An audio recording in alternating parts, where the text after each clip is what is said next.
I was just supposed to drop off a KFC order and leave. Simple, right? No drama, no surprise. A quick in and out, part of my daily routine as a delivery driver for the summer. This wasn't a glamorous gig, but it paid the bills. I didn't mind it. In fact, most days, I kind of preferred it that way. There was no need to think too hard about what was going on in my life because, honestly, I didn't know.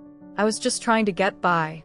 A college intern, 22 years old, wandering through life in Asheville, North Carolina, a town known for its charm and its slow pace. I'd been here for the summer, far away from the hustle and bustle of the big cities. And while I was grateful for the job, there wasn't much excitement. Asheville was small, nestled in the Blue Ridge Mountains, a town where time seemed to drift by in a haze of fog and music from nearby jazz clubs. There were old bookstores with stories no one remembered, coffee shops where the air was thick with the scent of roasted beans, and streets that whispered secrets as if they had always known you. It was the kind of place where nothing big ever happened, and somehow, that made it easier to breathe. The world could feel heavy, and in a way, this town made the weight of it feel bearable. But in the silence, in the steady hum of life moving around me, I always felt like I was a little too far from it all, like I was watching from the outside in. My apartment was a reflection of that distance, old, creaky, and filled with more silence than I could handle. It sat above a shoe repair shop, and when the wind was just right, I could hear the faint hum of the machines working below. The paint on the walls was chipped, the floorboards creaked beneath my feet, and the ceiling had a thick coat of dust that seemed to settle there, never really cared for. It wasn't home, but it was mine. I didn't have a roommate to share the space with. He was always gone, absorbed in his own life, leaving me to fill the empty space with thoughts I didn't always understand. The silence that came with it wasn't peaceful. It was suffocating. I had no grand ambitions. My major in college was something I had picked at random, something that had sounded good at the time. I was lost, and I didn't know how to find my way back. And I wasn't sure I even cared anymore. The routine of my internship delivering fried chicken, running errands kept me busy enough to forget how confused I felt, but not busy enough to make me forget the weight of it all. The feeling that I was adrift, floating just above the ground, never quite touching the world around me. And then, one Thursday evening, everything changed. It was just supposed to be another delivery, another bag of fried chicken, another small moment where I would hand over the food, smile politely, and be on my way. But when I arrived at the door of the house, she was waiting for me. She wasn't someone I had met before. There was nothing about her that screamed important or life-changing. She was just there. But when I handed her the bag, our eyes locked for a moment, just a fraction of a second, but it felt like a lifetime. It was like she saw something in me that I hadn't noticed in myself for a long time. And then, in the quiet of that moment, she spoke. "If you're brave enough, stay." The words seemed to cut through the air, hanging in the space between us, impossible to ignore. At first, I thought maybe I had misheard her, or that it was some kind of joke. But there was something in the way she said it, something in the way her voice trembled just enough, that made me stop. I looked at her, still unsure of what she meant, but feeling like I couldn't move, like my feet were glued to the ground. "Stay," she said again, this time softer, as if the word itself held some kind of invitation that I didn't fully understand. "You don't have to leave. Not yet." And something inside me cracked open. I couldn't explain it, not then and not now. It wasn't a loud moment, not like some grand revelation, but in that quiet space, the air between us felt charged, as if the world had tilted slightly off its axis. Something about her presence, stirred something deep within me, something I hadn't been able to reach for a long time. I stayed. I didn't know why. It wasn't planned. It wasn't what I'd been expecting, but I stayed. The next few hours blurred together, sitting in her living room, talking about nothing and everything all at once. The rain had started to fall outside, a soft drizzle that seemed to make everything feel even quieter. The smell of wet pine and fresh rain filled the air as we talked, as she shared stories of her own life, of the ups and downs, the things she had learned, the things she was still learning. It was a simple conversation, but it felt monumental. She didn't tell me what I needed to do with my life. And she didn't give me any answers. But she did something more important. She reminded me that I didn't have to have all the answers right away. That it was okay to not know where you were going. As long as you were willing to listen, to be open, to stay just a little longer. When I left that night, I walked back to my apartment feeling different. The weight of my thoughts hadn't disappeared, but something had shifted. I didn't know what would happen next or where I was headed, but I knew one thing for sure. That simple invitation had cracked open something inside me, something I had forgotten how to access. And that night, as I lay in the silence of my empty apartment, I felt like I wasn't so alone anymore. Because sometimes all it takes is a single, quiet invitation to change the course of your life forever. It was a Thursday evening, the kind that hung in the air like a fading dream, where reality felt distant, and time seemed to move at its own pace. The sun had already dipped behind the hills, leaving the town bathed in a soft, golden glow that made everything look unreal, like a scene from a movie. Or perhaps a memory from a forgotten summer. The sky was fading into twilight, the shadows long and soft, and the streets seemed to breathe, the last warmth of the day still lingering in the air. A soft mist clung to the pavement, like a gentle reminder that the day was slipping away. The air was cool, just enough to make you want to tuck your hands into your pockets and feel the comforting pull of warmth from your own body. I was wrapping up my shift, tired but used to it by now. The hum of the delivery car was a familiar sound, like the rhythm of a song I'd heard too many times but still couldn't shake. The final order of the night was simple. A KFC family combo with extra biscuits. It was supposed to be nothing more than a quick stop, drop off the food, a quick thank you, maybe a tip, and then head home. That was the usual routine. But something about this evening felt different, as if the world itself had decided to throw a curveball my way. I pulled up to the address in Montfort Hills, an area I rarely delivered to. It was a place that felt far removed from the mundane bustle of the usual streets I traveled. The winding roads led me into a neighborhood that seemed to be carved out of another time. A place where every house looked like it had a story to tell, secrets hidden behind the ivy-covered brick and long-forgotten whispers in the cracks of the sidewalk. The house I had arrived at looked like something straight out of a magazine, beautifully old, standing tall against the backdrop of the darkening sky. White shutters, the kind that had yellowed with age, framed windows that seemed to look back at you with an almost knowing gaze. Ivy crawled up the walls like an ancient secret being whispered to anyone who would listen. The porch was wide, stretching out like an invitation to stay a while, and on it sat a single rocking chair, creaking softly in the evening breeze. It was almost as if the house had been waiting for me, like it knew this moment would come. I took the KFC bag in my hands and stepped out of the car, my boots crunching lightly on the gravel path. The air seemed thicker here, charged with something I couldn't name. It was as though the world around me had quieted down, waiting for something. Maybe it was just the setting, the way the house seemed to lean toward me, or maybe it was the calmness that hung in the air, but I felt a strange sense of anticipation. A tug in my chest that I couldn't quite explain. When I reached the door, I raised my hand to knock, the feeling still lingering in my stomach. 2 quick raps against the wood, and then silence. The door opened, and for a moment, I forgot why I was standing there at all. She stood in the doorway, Vivian. She was in her mid-40s, though it was hard to pinpoint her exact age.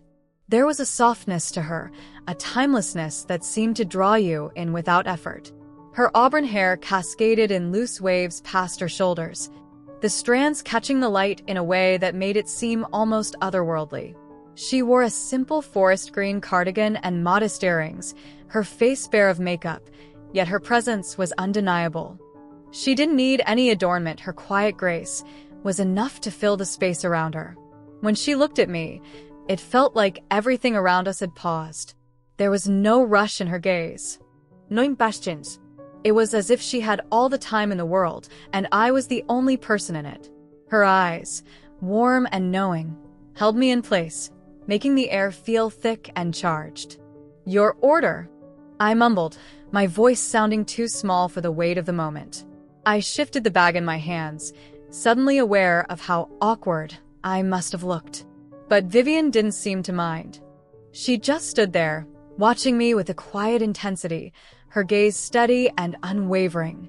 When she took the bag from my hands, her fingers brushed mine, and in that fleeting touch, I felt a spark, a jolt of electricity that rushed through me like a lightning strike. The sensation was both foreign and familiar, as if I had been waiting for this moment without even knowing it. And then, in the stillness that followed, she spoke. Her voice was soft, almost amused, but there was something in the way she said it that made me freeze. "If you're brave enough, stay." The words hung in the air between us, and for a heartbeat, I didn't know what to say, what to do. Was she joking? It didn't feel like a joke. There was no playful smile, no teasing glint in her eyes. It was as if she was offering something of a choice, an invitation, but one that held weight beyond what I could understand at that moment. Sitter her. Caught in the quiet pull of her gaze, my heart hammered in my chest, my thoughts tangled. I should have just walked away, right? It was what anyone would do. Finish the job, clock out, and leave. But the words wouldn't come. The moment held me, pressing in on all sides. I felt like I was drowning in the weight of it, caught between the decision to step back into the world I knew or to step forward into the unknown, where every step felt uncertain. I should probably get going. I finally managed, my voice shaky and unsure. I wasn't ready for this. I wasn't ready for whatever this was. Vivian nodded, her smile small and knowing, as if she had already predicted my response. There was a sadness in it, but it wasn't pity. It was more like understanding, like she had seen this same moment unfold before. She stepped back, closing the door gently in front of me, leaving me standing there, heart still racing, head spinning with the words she had said. The porch, now empty of her presence, seemed to shift in the fading light. The house standing silent and still. I turned and walked back down the path, my footsteps slower than before, my mind heavy with what had just happened. What did she mean? Was it an invitation to stay, to talk, to know something more? Or had I just imagined the whole thing? As I drove away, the world around me felt smaller, quieter, As though something had changed inside me. I didn't know what it was yet, but I knew I wouldn't be able to forget this night. The feeling in my chest, the warmth of her touch, the weight of her words were all with me now, lingering like the soft mist that clung to the streets. And somewhere, deep inside, I knew that I'd be back. I barely slept that night. Each time I closed my eyes, her voice reverberated through my mind, a haunting echo that wouldn't let me rest. "If you're brave enough, stay."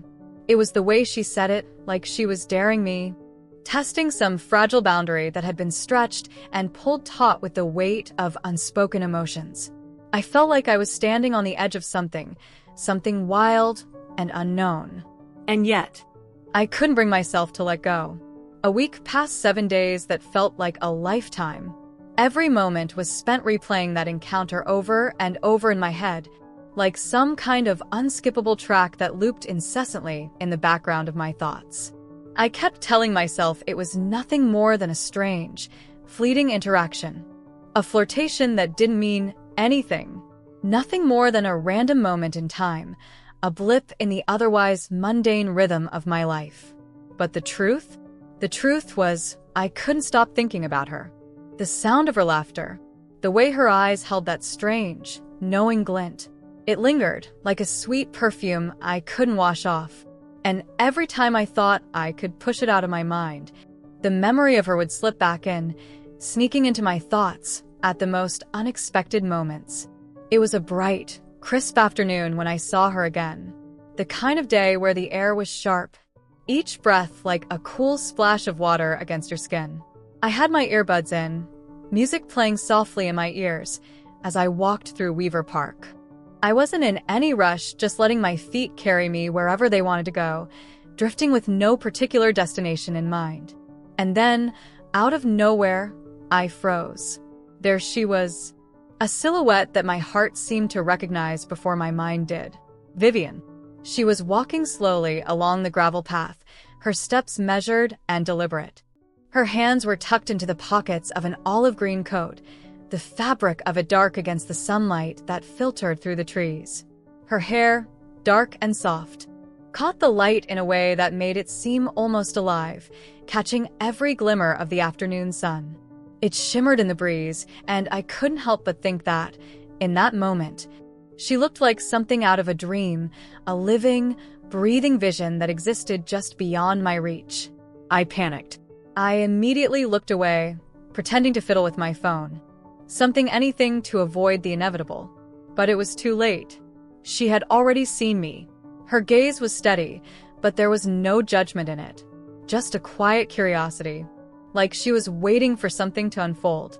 Her smile was different this time. Warmer, somehow more familiar, as though she'd seen me 1,000 times before. As though we shared some kind of unspoken history. Something about the way she looked at me made the world feel just a little bit smaller, a little bit more intimate. "You look familiar," she said. Her voice soft, like she was piecing something together in her mind. "Do I know you?" I swallowed hard, trying to steady the racing pulse that had started thumping in my chest. I delivered your KFC a week ago," I stammered, unsure if I even sounded like myself anymore. Her laughter was soft and genuine, the kind of laugh that put you at ease. "That's right. The delivery boy who ran away," she teased, her eyes sparkling with mischief. I felt the awkwardness rise, like a tide I couldn't escape. I laughed, though it came out wrong, strained, like I was trying too hard. "I wasn't sure if you were serious." The words barely left my lips before I regretted them. What was I even saying? "I was," she replied, a playful grin tugging at the corner of her mouth. "But you didn't stick around long enough to find out, did you?" I couldn't help but laugh. But it was different now. There was a strange sort of comfort in the way she spoke, like we were two people who had been orbiting each other for longer than we knew. And then, just as easily, her tone shifted subtle. "But there." "Are you busy right now?" she asked, her eyes narrowing slightly, the question floating between us like a challenge I wasn't sure I was ready to face. I shook my head before the thought could catch up with my mouth. "No," I said, my voice almost too quick, like I was afraid if I hesitated, the moment might slip away. "Why?" "Walk with me?" she said. It wasn't an invitation. It wasn't a question. It was a quiet command, simple and direct. And the strange thing was, I didn't even hesitate. I just followed like I was always meant to. As we walked side by side, there was a strange silence between us, but it wasn't uncomfortable. It felt like we were both figuring out how to navigate each other, how to close the distance that had always seemed so vast between us. Vivian spoke first, breaking the quiet. She told me about her life, about her past, about the divorce that had left her raw and searching. The way she had come to Asheville 2 years ago, hoping to start fresh, hoping to find something that made sense in the chaos. She told me about her love for poetry, how it had been a balm to her soul during dark times, and how, on rainy mornings, she would sit by the window with a cup of coffee, letting the sound of raindrops on the vinyl bring her peace. As she spoke, I found myself opening up too. The words I had kept locked inside me, the confusion I felt about my future, the weight of not knowing what came next all spilled out, unfiltered, into the space between us. She listened, really listened, and for the first time in a long while I felt like I was being heard. We reached the end of the path, where the trees parted to reveal a small clearing. The sunlight fell in patches on the ground, making the whole world seem like it was bathed in a golden haze. Vivian stopped, turning to face me. She didn't say anything for a moment, just looked at me with those eyes that seemed to see right through to the heart of things. And then, out of nowhere, she reached into the pocket of her coat and pulled out a small notepad. She flipped through it quickly, tearing off a scrap of paper before turning back to me. Her fingers lingered for a moment on the edges of the paper, as if deciding whether to give it to me at all. Finally, she held it out, a small number scribbled hastily on the page. "I don't usually do this," she said, her voice quieter now, almost shy. "But something tells me you're worth the risk." My breath caught in my throat. It was a simple thing. This gesture was a number on a piece of paper. But the weight of it, the way she said it, the way she looked at me, It felt like everything in the universe had shifted just a little bit. Like she had handed me something fragile and precious, something that could change everything. I took the paper, my fingers brushing against hers for the briefest moment, and I could feel the electricity between us, crackling in the air like a storm waiting to break. "Call me," she added, her voice soft, almost a whisper, as she turned to leave. And just like that, she was gone. 3 days passed, each one dragging on like a heavy, unspoken silence that stretched between us. That piece of paper, with her number written in familiar, neat script, sat on my nightstand, taunting me. I couldn't escape it. Every time I glanced at it, my fingers twitched, wanting to reach out and dial, but something always held me back. I couldn't pinpoint what it was. Was I afraid she wouldn't answer? Or worse, was I afraid she would? I couldn't understand myself. What was I so terrified of? I had been the one to walk away, to leave things unfinished. So why did this number, her number, feel like a heavy weight I couldn't lift? My thoughts swirled. I had promised myself that if I ever found her again, I wouldn't let the chance slip by. But then, the fear of facing her, of confronting the unresolved, paralyzed me. What would I say? How would I explain the space between us? The time I had spent pretending everything was fine when it wasn't? And what if, in that brief moment of vulnerability, I ended up losing her for good? Finally, one rainy Tuesday night, with the hum of the storm outside mingling with the noise in my head, I decided to stop hesitating. I couldn't wait anymore. My heart was pounding as I grabbed the phone, staring at the number once more before pressing the buttons. I didn't even know if I was ready for the conversation, but I was past the point of retreating. The phone rang twice before she picked up. Her voice came through the receiver, steady, warm, a reminder of everything I had been missing. "Hello." I was caught off guard by how familiar it sounded, how it felt like nothing had changed, even though everything had. "Hey, it's Noah. From the park and the KFC." There was a pause, and then I heard a soft laugh on the other end. A laugh that somehow made everything feel lighter. "I was starting to think you lost my number," she teased. "I almost did," I admitted, laughing nervously.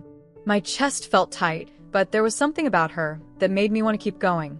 Her voice, the way she could make me feel like the world was smaller just by speaking my name. I had missed it more than I cared to admit. We talked for a while, the conversation flowing easily, as if no time had passed at all. And then, she asked, her tone casual but somehow inviting. "Would you like to go out for dinner? Just something simple." Friday night, I felt my heart skip. I wanted to say yes, but there was a hesitation, a brief moment where I wondered if I was ready to be in the same room with her again, to see her face and know what the silence between us might mean. But before I could second-guess myself, I heard myself saying, "Yeah, I'd like that." Friday arrived with its own nervous anticipation. The weather had cleared up, but the air felt thick with expectation. I arrived early at the restaurant, a small, dimly lit place tucked away on a quiet street.